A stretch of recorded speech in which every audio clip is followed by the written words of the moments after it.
नमस्कार, उत्तराखंड देख रहे हैं आप। मैं हूं आपके साथ पूजा मोहन पांडे। बुलेटिन की शुरुआत करते हुए सबसे पहले आपको बता दें कि किस तरीके से आज और कल महामहिम रामनाथ कोविंद अपनी पत्नी सविता कोविंद के साथ कानपुर दौरे पर पहुंचे हुए हैं। राष्ट्रपति रामनाथ कोविंद के सिविल एयरड्रोम पर अगवानी राज्यपाल आनंदीबेन पटेल और सीएम योगी आदित्यनाथ ने राष्ट्रपति रामनाथ कोविंद के सिविल एयरड्रोम पर अगवानी राज्यपाल आनंदीबेन पटेल और सीएम योगी आदित्यनाथ ने करी। इसके बाद राष्ट्रपति यहां से मेहरबान सिंह पुरवा गांव के नेता हरमोहन सिंह यादव के जन्म शताब्दी समारोह में शामिल हुए। इसके बाद महामहिम सर्किट हाउस पहुंचे, जहां 31 गणमान्य लोगों से मुलाकात होगी।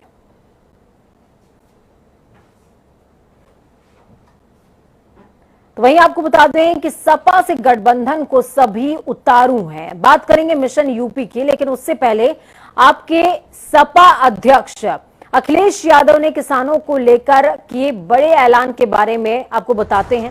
दरअसल अखिलेश यादव ने ऐलान किया है कि अगर सपा सत्ता में आती है तो वो किसान आंदोलन में शहीद हुए किसानों को 25 लाख रुपए की सम्मान राशि जरूर देगी।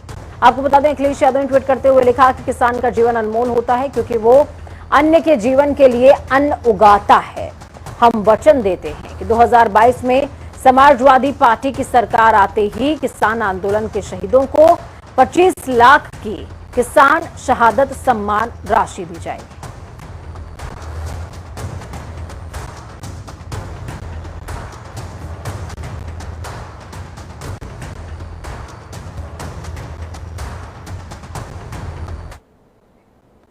आगामी चुनाव जैसे जैसे नजदीक आ रहे हैं, वैसे ही पार्टी में जोड़ तोड़ की शुरुआत हो चुकी है। राजधानी लखनऊ में आज आम आदमी पार्टी के यूपी प्रभारी और राज्यसभा सांसद संजय सिंह ने सपा प्रमुख अखिलेश यादव से मुलाकात करी, जिसके बाद गठबंधन होने के कयास भी लगाए जा रहे हैं। लोहिया ट्रस्ट में करीबन 1 घंटे तक मुलाकात हुई।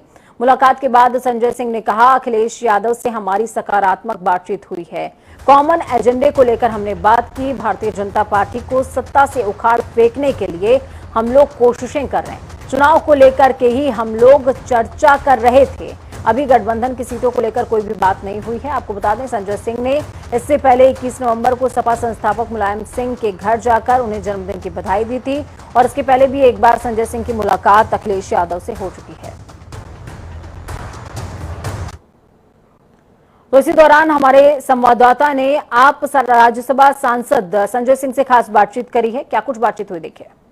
जयंत चौधरी के सपा में शामिल होने के बाद अब आम आदमी पार्टी का भी सपा से गठबंधन के कयास उत्तर प्रदेश के चुनाव में तेज हो गए हैं। इस पर खास बातचीत के लिए खुद संजय सिंह, आम आदमी पार्टी के यूपी प्रभारी, इस वक्त हमारे साथ मौजूद है। इस पे बातचीत करते हैं। संजय जी, आज आपका अखिलेश यादव से मुलाकात हुई और अचानक से सियासत में गलियारों में गर्मी तेज हो गई। आखिर क्या मुलाकात में बात हुई है? देखिए, उत्तर प्रदेश में कुशासन चल रहा है। भारतीय जनता पार्टी का आदित्यनाथ जी की तानाशाही का राज चल रहा है। इस राज को कैसे मिलकर हटाना है, इसको लेके एक आम सहमति हुई और एक ऐसा शासन जिसमें गरीब को उसका हक नहीं मिल रहा है, किसान को फसल का दाम नहीं मिल रहा है, लाठियां और आंसू गैस के गोले मिल रहे हैं, नौजवान को मुकदमे मिल रहे हैं, FIR हो रही है, उसको लाठियों से पीटा जा रहा है, नौकरी नहीं मिल रही है। कोरोना की महामारी में हमने देखा कि किस तरीके से नदी के घाट पे लाशें सड़ी हुई मिली।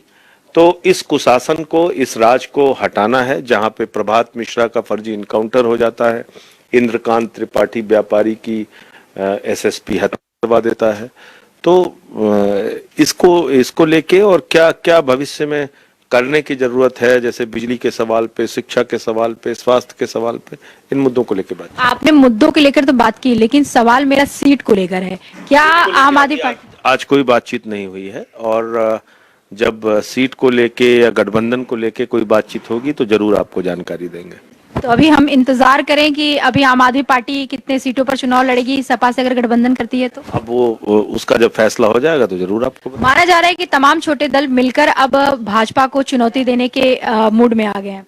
हाँ, निश्चित रूप से भाजपा को हटाना सबकी प्राथमिकता है और इस समय जो हालात बीजेपी ने कर रखा है उत्तर प्रदेश की, उसके कारण से भी है।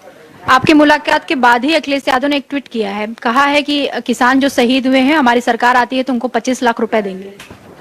बहुत अच्छा, स्वागत योग्य फैसला है। किसानों ने अपनी शहादत इस आंदोलन में दी और कि दुर्भाग्य ये रहा कि सरकार ने उनकी पीड़ा, उनकी आवाज को नहीं सुना, और अगर अखिलेश जी ने ये फैसला किया है तो बहुत अच्छी बात है। ये थे पार्टी के प्रभारी संजय सिंह ने साफ तौर पे अगर देखिए तमाम मुद्दे जो इस समय उत्तर प्रदेश में गर्म है, उस पे तमाम मुद्दों पे हमने सार्थक बातचीत की है। और रही बात सीट बंटवारे की, तो आने वाले समय में कहीं ना कहीं हम सीट पे भी लेकर बातचीत करेंगे, जो होती है हम मीडिया को जरूर बताएंगे।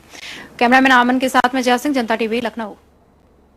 सपा के राष्ट्रीय अध्यक्ष अखिलेश यादव और अपना दल की अध्यक्षा कृष्णा पटेल कृष्णा गुट की मुलाकात हुई है। दोनों पार्टी के बीच गठबंधन करने पर सहमति बन गई है, लेकिन फिलहाल सीटों को लेकर किसी तरह की कोई बातचीत सामने नहीं आई। हमारे संवाददाता ने अपना दल अध्यक्षा कृष्णा पटेल से खास बातचीत करी, देखें। अपना दल कमेरावादी के राष्ट्रीय अध्यक्ष कृष्णा पटेल हमारे साथ हैं। कुछ देर पहले इनकी मुलाकात हुई अखिलेश यादव से, और आपकी मुलाकात हुई, क्या चर्चा रही, किन सीटों पे, क्या बंटवारे को लेकर कोई बातचीत हुई है? अभी किसी सीटों को लेकर कोई चर्चा नहीं हुई है, केवल हम लोग साथ खड़े होकर के मंच साझा करेंगे और चुनाव लड़ेंगे। प्रदेश में जो पटेल समाज है उसको लेकर राजनीति करती हैं आप लोग, दो बटों में, भागों में बटा हुआ है। अनुप्रिया पटेल अलग राजनीति करती हैं, वो भारतीय जनता पार्टी के साथ हैं, और आप समाजवादी पार्टी के साथ हैं। किस तरह से देखती हैं, कैसे वोट बैंक को साधा जाएगा, कैसे समाजवादी पार्टी को जीत दिलाने के लिए जो कोशिशें की जाएंगी? देखिए, किसी ने कहा है कि कोशिश करने वाले की कभी हार नहीं होती, कोशिश करने पे जरूर सफलता मिलेगी। और रही 2 फाड़ और 1 फाड़ की बात, जब से ये अपना दल बना लगभग 20 दल बन चुके हैं, लेकिन असली दल डॉक्टर पटेल का बनाया हुआ ये अपना दल है, जिस कार्यालय में मैं बैठी हूँ। जब डॉक्टर साहब जिंदा थे, उनके साथ बराबर निरंतर मैंने चलने का काम किया है, और कई बार उन्होंने जब चुनाव लड़ा है तो उनके साथ चुनाव में डमी कैंडिडेट भी मैं ही रही। प्रतापगढ़ की सदर सीट से क्या दावेदारी मजबूती मानी जाएगी? नहीं, अभी तो ऐसी कोई बात नहीं है कि सदर से दावेदारी मजबूत मानी जाएगी। अभी तो हम लोग बैठ के चर्चा करेंगे, उसके बाद आपको बता दिया जाएगा। पल्लीबी को लेकर क्या कहना है, क्या उनका भी टिकट को लेकर बातचीत फाइनल हो गई है? नहीं, किसी को लेकर कोई बात नहीं हुई है। तो अभी जो आप समाजवादी पार्टी की तरफ से राष्ट्रीय अध्यक्ष अखिलेश यादव आपके लिए क्या उधर प्रचार प्रसार करने के लिए भी आएंगे, और आप लोग भी क्या उनके साथ नजर आएंगे अलग अलग? जब चुनाव घोषणा हो जाएगी तो हम भी उनके मंच पे जाएंगे, और वो हमारे साथ प्रचार प्रसार करेंगे, और हम भी उनके साथ प्रचार प्रसार। आज आपकी बातचीत हुई है, तो क्या किसी तरह के जो कार्यक्रम है वो भी निर्धारित हुए हैं कि आप लोग कैसे? नहीं, उन्होंने अभी 1-2 दिन का समय मांगा है, समय के बाद निर्धारित करेंगे, फिर उसके बाद एक ही मंच पे हम दोनों लोग आ जाएंगे। सीटों को लेकर अभी कोई चर्चा नहीं हुई? जी नहीं। तो देखिए, कृष्णा पटेल जी का साफ तौर पे कहना है कि अभी सीटों को लेकर चर्चा नहीं हुई है, लेकिन औपचारिक एक जो मुलाकात है वो हो चुकी है, और जल्द ही अपना दल समाजवादी पार्टी के खेमे में नजर आएगा। कैमरा पर्सन आशीष के साथ तहुल किदवई, जनता टीवी, लखनऊ। नोएडा में बन रहे जेवर एयरपोर्ट का शिलान्यास 25 नवंबर को प्रधानमंत्री नरेंद्र मोदी करने वाले हैं, जिसे लेकर प्रदेश की राजनीति गर्मा रही है। इस अंतर्राष्ट्रीय एयरपोर्ट के शिलान्यास के पहले क्रेडिट लेने की होड़ चल रही है। ऐसे में आज बीजेपी के प्रदेश अध्यक्ष स्वतंत्र देव सिंह ने अखिलेश यादव पर ट्वीट करते हुए जोरदार हमला बोला। उन्होंने लिखा कि अखिलेश जी 2024 में पूरी तरीके से खाली होने के बाद आप अपने विदेशी सेट सपाटे के लिए नोएडा इंटरनेशनल एयरपोर्ट से फ्लाइट ले सकेंगे। हार्दिक बधाई। तो वहीं आगामी विधानसभा चुनाव 2022 को लेकर आज राजधानी लखनऊ में कांग्रेस पार्टी के प्रदेश अध्यक्ष अजय कुमार लल्लू ने एक प्रेस कॉन्फ्रेंस करी। इस दौरान उन्होंने अपनी पार्टी के भावी रणनीति की जानकारी मीडिया से साझा की। उन्होंने बताया कि 26 नवंबर यानी कि संविधान दिवस के अवसर पर कांग्रेस पार्टी सदस्यता अभियान का आगाज करेगी, जिसमें 1 करोड़ सदस्य बनाने का लक्ष्य रखा गया है।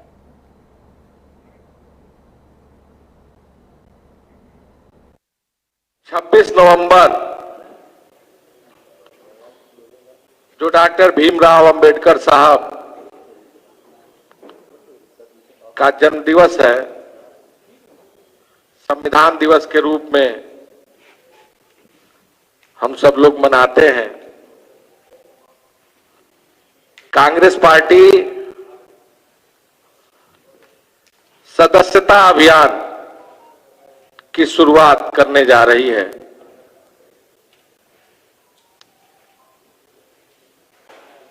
एक परिवार के नए 4 सदस्य और 15 दिन में कांग्रेस पार्टी 1 करोड़ सदस्य बनाने का लक्ष्य उत्तर प्रदेश कांग्रेस कमेटी ने रखा है।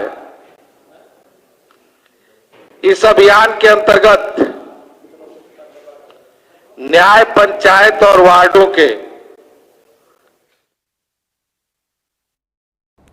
किसान मोर्चे का प्रधानमंत्री को खुला लेटर लिखने के बाद अभी तक सरकार की तरफ से कोई भी किसानों को 3 कृषि कानून या फिर एमएसपी को लेकर बात करने के लिए निमंत्रण नहीं मिला, जिसके बाद लखनऊ महापंचायत से लौट आए राकेश टिकैत ने जनता टीवी से बात करते हुए कहा कि सरकार चाहे तो सारी मांगों को पूरा करने के बाद धरना खत्म करा सकती है और हम खुद भी चाहते हैं कि हमारी मांगे मानने के बाद हम इस धरने को खत्म कर दें। राकेश टिकैत का कहना है कि 26 जनवरी यानी कि जनवरी 2022 से पहले सरकार इन सभी मुद्दों पर खुलकर बात करे, हम तैयार बैठे हैं, लेकिन सरकार हमसे बात ही नहीं करना चाहती है और ना ही कोई निमंत्रण हमें मिला है। भाई पता नहीं सरकार बात कर रही है नहीं कर रही, हमारे से जब बात करेगी जब हम बताएंगे। अब ये तो क्वेश्चन सरकार के, सरकार जवाब देगी। तो आंदोलन की कहाँ बात कर रहे हैं, वापसी की? आंदोलन तो चलता रहेगा, आंदोलन के वापसी की बात भी सरकार बताएगी। ये कहा है कि उम्मीद ये है कि जनवरी से पहले, 26 जनवरी से पहले सरकार किसानों की सारी बात मान लेगी। वो 26 जनवरी 2022 यहाँ पे ना किसान मनाए तो उससे पहले मामले सारे सोल्व हो जाने चाहिए। आज सरकार को लेटर लिखा आपने तो जवाब नहीं दिया। किसी मंत्री को लिखा था या भारत अब बात बन जाएगी? बात बननी चाहिए, अब सरकार को भाई बात बना लेनी चाहिए। गाजियाबाद में पशु तस्करों के साथ मुठभेड़ करने वाली लोनी बॉर्डर पुलिस का कारनामा आखिरकार सामने आ गया। पुलिस ने आसिफ नाम के नाबालिग आरोपी को बालिग बताकर जेल भेज दिया। इस बात का खुलासा सीओ लोनी की जांच रिपोर्ट में हुआ है। तो वहीं नाबालिग की मां जब जेल में, आपको बता दें कि वहां पहुंची तो उसने भी बताया कि उसका बेटा नाबालिग है और वो गलत फंसाया गया है, लेकिन पुलिस ने पीड़ित मां की एक बात तक नहीं सुनी। बड़े और गोली मारा लगे और गोली लगती रही और बेहोश होते रहे, गोली लगती रही बेहोश होते रहे। आखिर में जो आसिफ और सलमान मैं पुलिस वालों के पैरों में गिर गई, बाबूजी मारो ना, और तो उन्हें खड़े करके फिर उनका गोली मारी। आसिफ का 2 गोली लगी। ये किसने बताया था आपको? आसिफ ने बताया था। हाँ। जेल में अभी? अच्छा, तो ये क्या कर रहे थे अंदर उस समय जब भी पुलिस घुसी थी अंदर? किसने गेट खुलवाया था? वे ड्राम धो रहे थे। अच्छा, ड्राम धो धाका बज्जू कर खड़े खड़े फिर लगा यो काम था। तो आपको बता दें कि सूबे में इस समय सियासत पुरजोर चल रही है। समाजवादी पार्टी तमाम पार्टियों के साथ, छोटे छोटे दलों के साथ, जैसा कि पहले ऐलान किया हुआ है कि गठबंधन करेगी। गठबंधन की प्रक्रिया का आगाज हो चुका है। आज आम आदमी पार्टी के साथ में मुलाकात हुई, साथ में अपना दल कृष्णा गुट के साथ में, उनके अध्यक्षा के साथ में मुलाकात हुई है।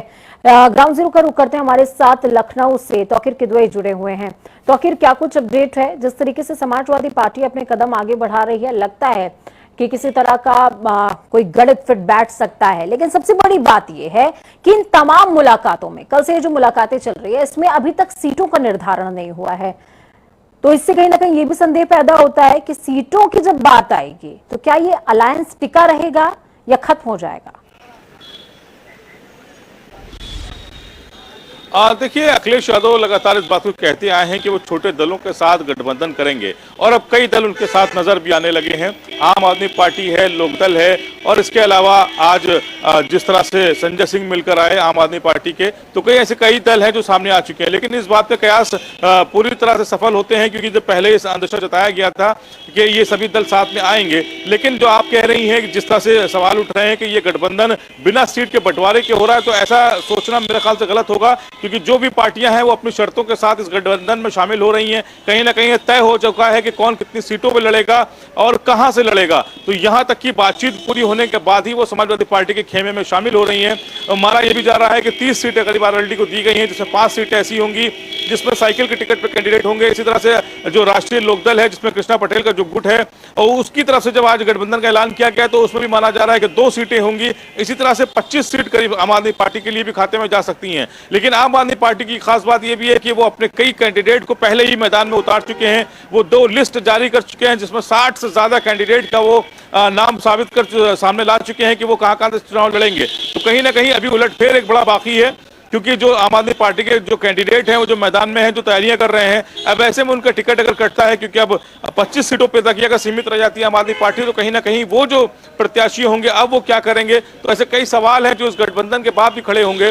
तो फिलहाल अब एक नाम रह गया शिवपाल सिंह यादव का, जिनको लेकर भी चर्चाएं थी कि वो भी इस समाजवादी पार्टी के साथ आएंगे, लेकिन आज वो सैफई में मौजूद है और उनको लेकर अभी औपचारिक कुछ नहीं कहा गया है।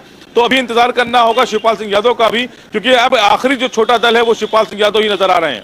बिल्कुल, और सबसे बड़ी बात यहाँ पर तौकीर ये है कि जब अखिलेश यादव ये कह चुके हैं कि मैं तमाम छोटे दलों के साथ में गठबंधन करने को तैयार हूं, शिवपाल सिंह यादव खुले मंच से बार बार कहते हैं कि हम समाजवादी पार्टी के साथ आना चाहते हैं, अखिलेश यादव को हम मुख्यमंत्री स्वीकार करते हैं, तमाम तरह की बातें, लेकिन 100 सीटें वो मांग रहे हैं। तो क्या ये माना जाए कि अलायंस की ये जो तलवार है ये सिर्फ सीटों पर आकर अटकी हुई है? जी बिल्कुल, कहीं ना कहीं ये जो दावेदारी है, क्योंकि जिस क्षेत्रों से वो सीटें मांग रहे हैं, फिरोजाबाद, इटावा, वो सब जो इलाके हैं वो इलाके समाजवादी पार्टी का गढ़ कहलाता है। तो ऐसे में जो कन्नौज है, खासकर इस पूरी बेल्ट में, तो ऐसे वो जो इलाके हैं वहीं से दावेदारी शिवपाल सिंह यादव की भी है। तो उसी सीटों को लेकर माना जा रहा है कि ये जो सहमति है वो अभी तक नहीं बन पा रही है, क्योंकि जिन जगहों पर दावेदारी समाजवादी पार्टी, क्योंकि खास बात है कि दोनों एक ही परिवार का हिस्सा रहे हैं, ऐसी जगहों पर ही पूरे समाजवादी परिवार का एक बड़ा दबदबा रहा है। तो ऐसे में अगर एक ही गढ़ में दोनों लोग सेंधमारी करने की कोशिश में है, तो ऐसे में सहमति बनना थोड़ा सा मुश्किल हो रहा है। लेकिन माना जा रहा है कि नेता मुलायम सिंह यादव की जो इसमें हस्तक्षेप के बाद जल्द ही बात भी बन जाएगी, क्योंकि अंदर खाने से खबरें आ रही हैं कि शिवपाल सिंह यादव और इनके बीच में भी काफी हद तक सहमति बन चुकी है, सिर्फ एक औपचारिक घोषणा की जरूरत रह गई है। और वो भी माना जा रहा है कि जल्द ही ये भी घोषणा भी 4 से 5 दिन में शिवपाल सिंह यादव को लेकर भी अखिलेश यादव कर चुकेंगे, क्योंकि अखिलेश यादव लगातार प्रेस वार्ताओं में अलग अलग सवाल जब उनसे पूछे जाते हैं अलग अलग जगहों पे, तो उनका कहना होता है कि शिवपाल सिंह यादव का पूरा सम्मान रखा जाएगा और जल्द ही वो नजर भी आएंगे। अभी हाल ही में 22 नवंबर को लेकर चर्चा थी कि जब नेता मुलायम सिंह यादव का जन्मदिन होगा तो वहां पर शिवपाल सिंह यादव साथ में नजर। तमाम कोशिशें शिवपाल यादव कर चुके हैं, लेकिन ये कोशिशें फिलहाल रंग लाती नजर नहीं आ रही हैं। बहुत शुक्रिया हमारे साथ जुड़ने के लिए, हम जानकारी साझा करने के लिए। खबरों में आगे बढ़ेंगे और बात देवभूमि की करेंगे। देवस्थानम बोर्ड इस समय देवभूमि का सबसे बड़ा और अक्षय प्रश्न बना हुआ है। देवस्थानम बोर्ड भंग कर सकती है उत्तराखंड सरकार, सूत्रों के हवाले से खबर सामने आ रही है। सीएम पुष्कर सिंह धामी बड़ा ऐलान कर सकते हैं, जल्द ही देवस्थानम बोर्ड को भंग किया जा सकता है।